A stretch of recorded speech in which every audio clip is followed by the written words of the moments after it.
Il était une fois, dans la bonne et belle ville d'Argos, un roi riche et puissant qui possédait tout ce qu'un homme pouvait désirer. Le pouvoir, la gloire, l'or, les honneurs, rien ne lui manquait. Rien, sauf un enfant, un fils. Le roi Acrisios décida de se rendre au temple de Delphes, où la Pythie prédisait l'avenir. Peut-être avait-il oublié qu'il faut se méfier des oracles. « Que dois-je faire pour avoir un garçon ?» demande Acrisios. Comme d'habitude, l'oracle ne répond pas directement à la question qui lui est posée. « Tu auras une fille, » répondit la Pythie.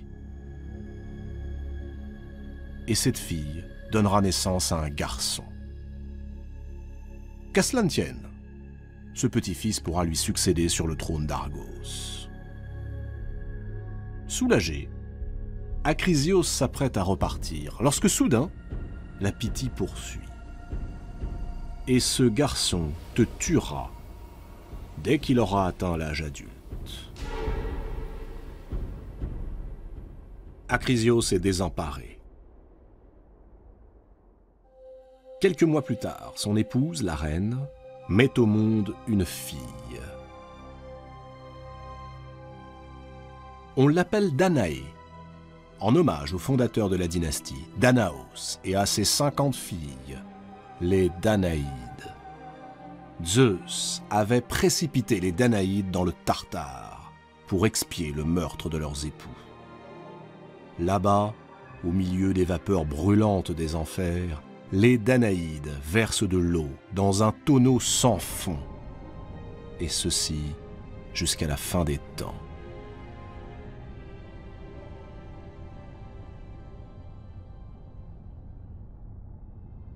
Le roi Acrisios pourrait assassiner Danaé de sa propre main, mais la malédiction des dieux serait terrible. Il n'en fait rien.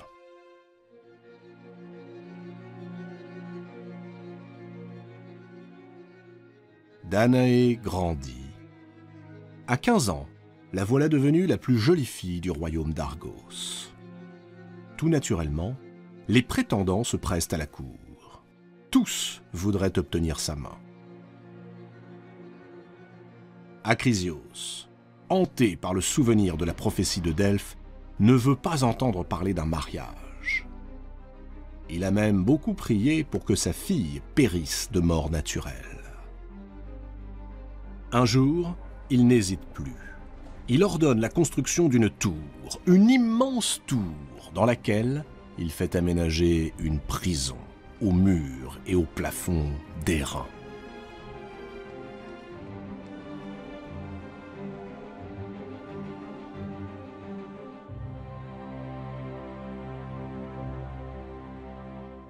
La tour achevée, il invite Danaé, sa nourrice, à le suivre.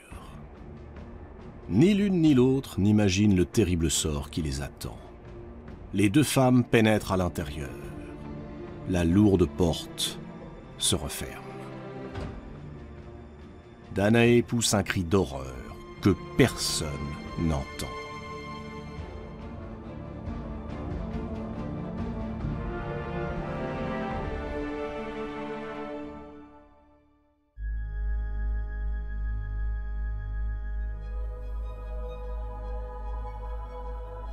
Acrisios respire. Il croit l'affaire réglée. Il se trompe. Ce que l'on dérobe à la vue des hommes n'échappe pas au regard des dieux. Et tout particulièrement au regard de Zeus. Voilà bien longtemps que le roi de l'Olympe a remarqué la beauté de Danaé. Il en est amoureux. Zeus est toujours amoureux.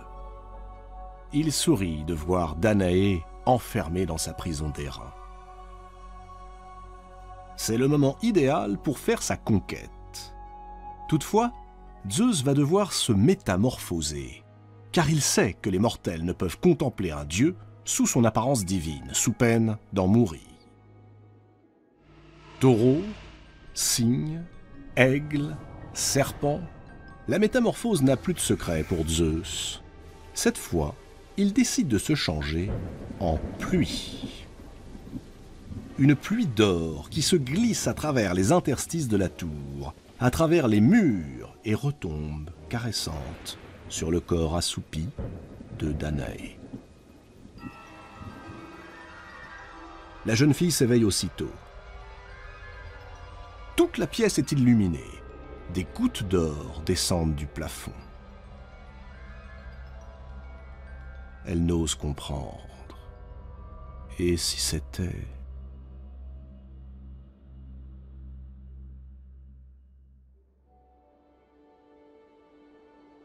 9 mois s'écoulent.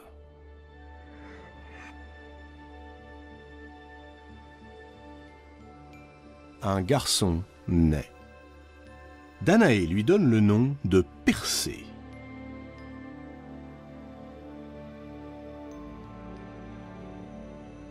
Redoutant la fureur de son père, elle cache l'enfant du mieux qu'elle peut. Mais impossible d'étouffer ses cris. Intrigué, le roi Acrisios se rend à la tour. Ce sont bien des cris de bébé. Acrisios fait ouvrir la porte. Mais oui, il ne s'est pas trompé.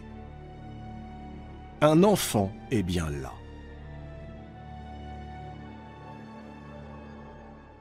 Persée lui sourit, se risque à faire quelques pas et tombe aux pieds de son grand-père. Danaé, affolée, s'empresse d'expliquer qu'elle n'est absolument pas coupable, que c'est Zeus, métamorphosé en pluie, qui est le père de cet enfant. Zeus. Acrisios n'en croit rien. Il se tourne vers la gouvernante. C'est elle qui a dû introduire un homme dans la prison. Fou de colère, Acrisios fait décapiter la malheureuse, ainsi que les gardes qui étaient chargés de surveiller les prisonnières. Mais cela ne résout en rien le problème. Que faire de Danaé et du bébé? Acrisios se dit que le mieux serait de confier leur destin aux dieux. À eux de se débrouiller.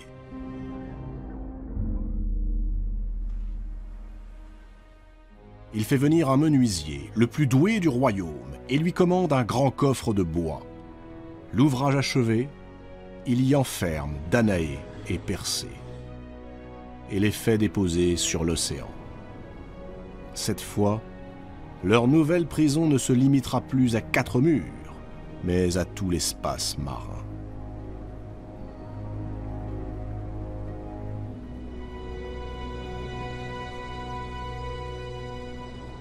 Le coffre part à la dérive, ballotté par les flots.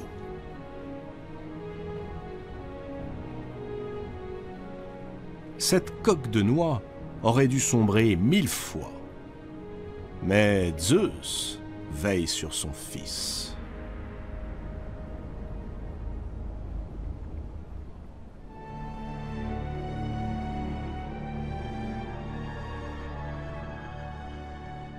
Le coffre finit par atteindre les abords d'une petite île rocailleuse, l'île de Sériphos.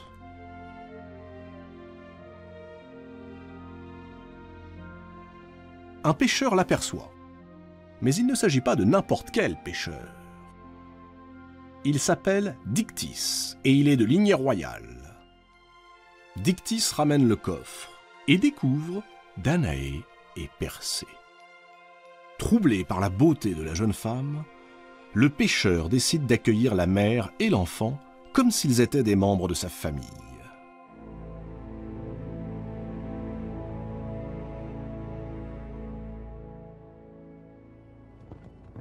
Les années passent. Persée est devenu un jeune homme fort et courageux. Un matin, le souverain de l'île, Polydectès, un tyran infâme, croise Danaé au détour d'un chemin. Il en tombe immédiatement amoureux. Polydectès conçoit pour Danaé une passion dévorante. Il en devient obsédé. Mais voyant bien, d'une part, que ses sentiments ne sont pas partagés, d'autre part, que Persée ne ferait qu'une bouchée de lui s'il tentait de prendre Danaé par la force, il imagine un stratagème pour séparer la mère du fils. Un banquet. Polydectès organise un banquet. Et il a un bon prétexte. Son mariage avec une princesse étrangère du nom d'Hippodamie.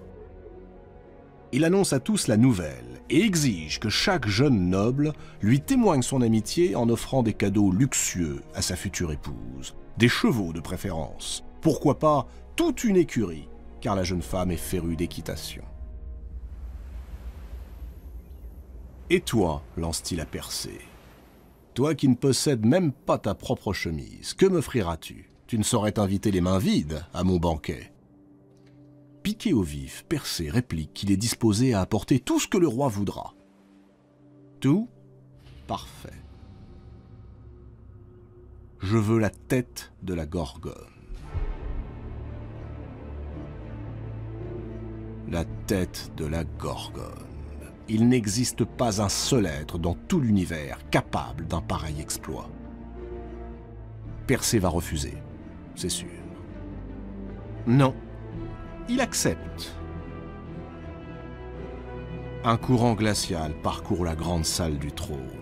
Persée est fou. Il ignore de quel monstre terrifiant il s'agit. La Gorgone.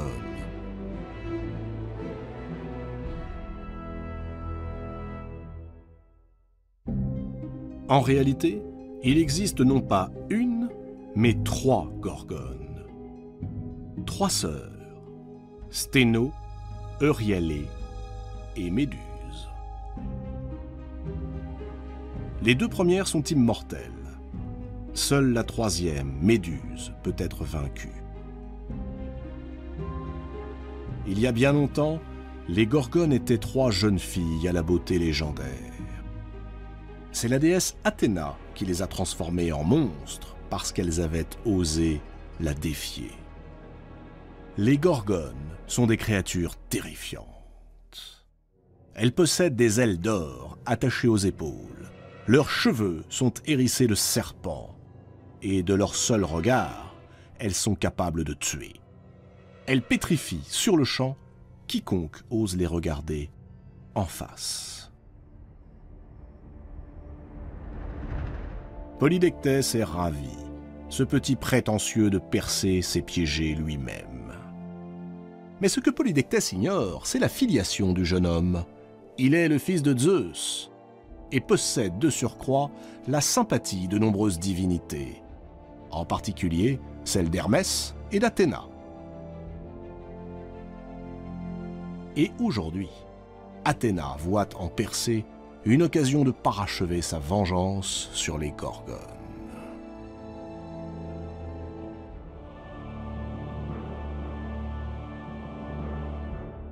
Persée marche droit devant. Il n'a pas la moindre idée de l'endroit où se cache Méduse. Il ne sait pas non plus comment la combattre. C'est à ce moment qu'Hermès se présente à lui. Hermès, dieu des messagers, fils de Zeus. Hermès offre à Persée un bouclier d'argent. C'est le cadeau que lui fait la déesse Athéna. Il lui prête ses sandales ailées. Puis il lui confie une besace, un sac, dans lequel les chasseurs mettent le gibier une fois tué. Et il ajoute enfin un ultime présent, la harpée, une serpe d'acier capable de trancher n'importe quelle matière. Hermès recommande à Persée de voler jusqu'à la grotte où vivent 3 sorcières, des sorcières que l'on appelle les Grées.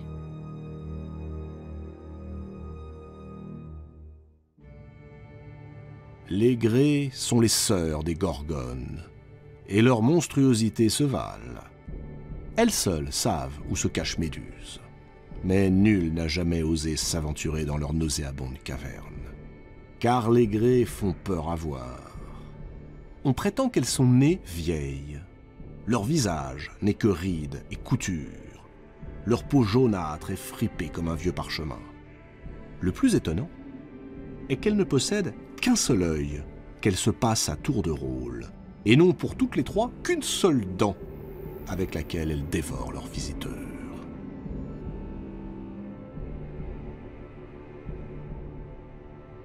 Hermès pointe un doigt en direction de l'ouest.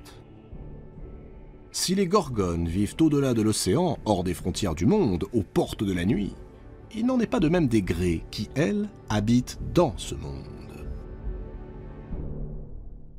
Grâce aux sandales ailées, Persée traverse l'azur, se laisse guider, et bientôt le voilà à l'entrée de la grotte où sont tapies les trois sœurs. À présent, il s'agit pour le fils de Zeus d'avoir l'œil vif. Car entre le moment où l'une passe l'œil à l'autre et celui où l'autre le reçoit, il y a un court intervalle de temps, une petite brèche, où il faut que Persée, plus rapide qu'une flèche, puisse s'engouffrer. Persée patiente. Et au moment où l'œil est entre deux créatures, il le saisit, et dans la foulée, s'empare également de la dent. Les Grées hurlent de fureur. Les voici aveugles et sans dents.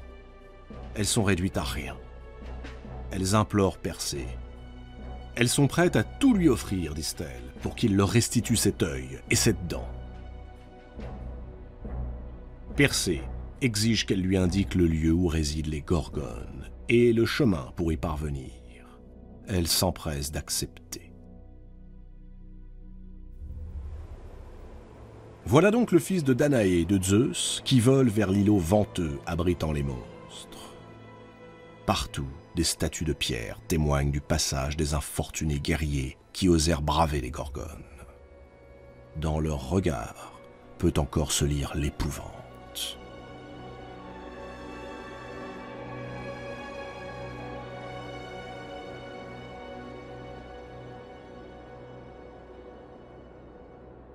Elles sont là, les Gorgones. Elles dorment.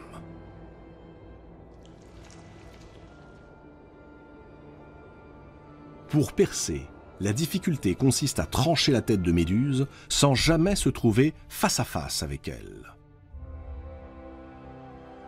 La tâche semble impossible.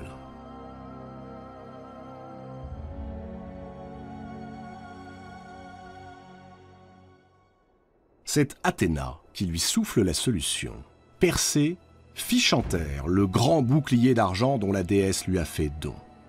Il l'utilise comme un miroir, ou plus exactement, comme un rétroviseur.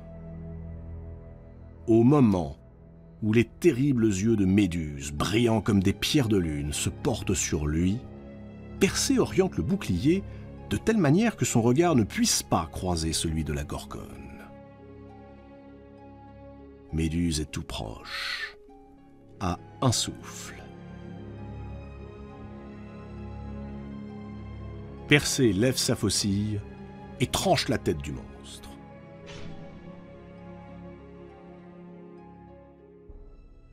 Dans un horrible sifflement, Méduse s'écroule. Persée enfouit la tête de la Gorgone dans sa besace et s'empresse de quitter la grotte.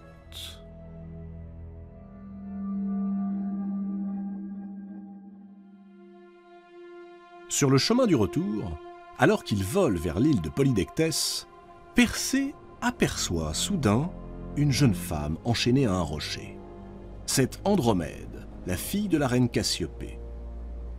Elle est offerte en sacrifice à un monstre marin qui dévaste la région depuis que l'imprudente Cassiopée a eu l'audace d'affirmer qu'elle était plus belle que toutes les nymphes de l'océan. Pour apaiser le monstre envoyé par l'ombrageux Poséidon, un oracle conseilla à Cassiopée de sacrifier sa propre fille, l'innocente Andromède.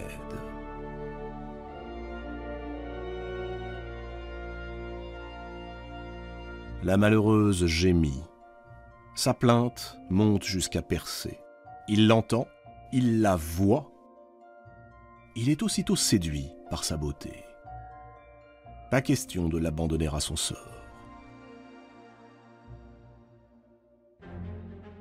Persée va trouver la reine Cassiopée et lui promet de délivrer sa fille si elle la lui donne en mariage.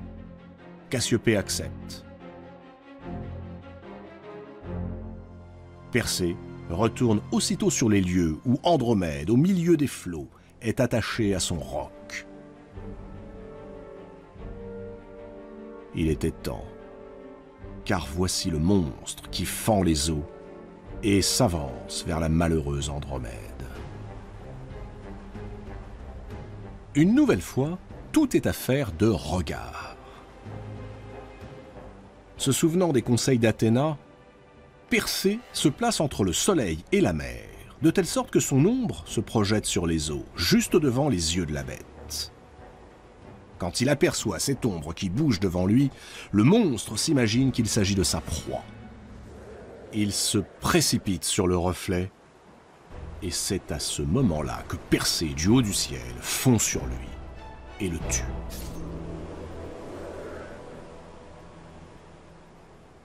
Andromède est sauvée. Persée reprend sa besace avec la tête de la Gorgone à l'intérieur. Accompagné d'Andromède, il arrive enfin à Séryphos. Mais dès qu'il débarque, on lui apprend que l'infâme Polydectès n'a jamais eu l'intention d'épouser quelqu'un d'autre que Danaé. Il a profité de l'absence de Persée pour tenter à plusieurs reprises de forcer sa mère. Heureusement, Danaé a trouvé refuge dans le temple de la déesse Héra. Persée place Andromède sous la protection de Dictys, et il se rend, seul, à la cour du roi Polydectès. Il remonte les couloirs, pénètre dans la salle où Polydectès et sa cour sont attablés devant un grand festin. Quand Persée apparaît, le silence se fait. Polydectès le dévisage, hébété. Persée marche vers lui. Il le toise, sans dire un mot. Puis il ouvre sa besace et en retire la tête de Méduse. D'un geste lent, il la soulève en prenant soin de détourner le regard. En un instant, tous les convives, Polydectès le premier, sont transformés en statues de pierre. Persée remet alors la tête dans sa besace et se retire, laissant derrière lui un monde pétrifié.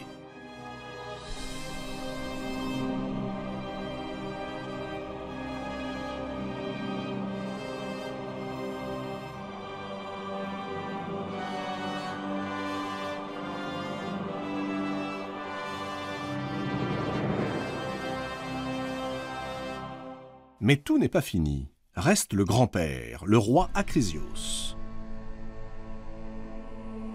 Persée a compris que si Acrisios a agi envers lui de la sorte, l'enfermant dans un coffre et le livrant au flot, c'est parce qu'il craignait de mourir de sa main.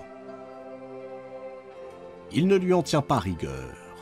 Au contraire, il voudrait le retrouver et lui accorder son pardon. Il fait donc route pour Argos. Malheureusement, Persée arrive trop tard. Averti par la rumeur des fabuleux exploits accomplis par son petit-fils, mais surtout de sa venue vers son royaume, Acrisios a pris ses jambes à son cou.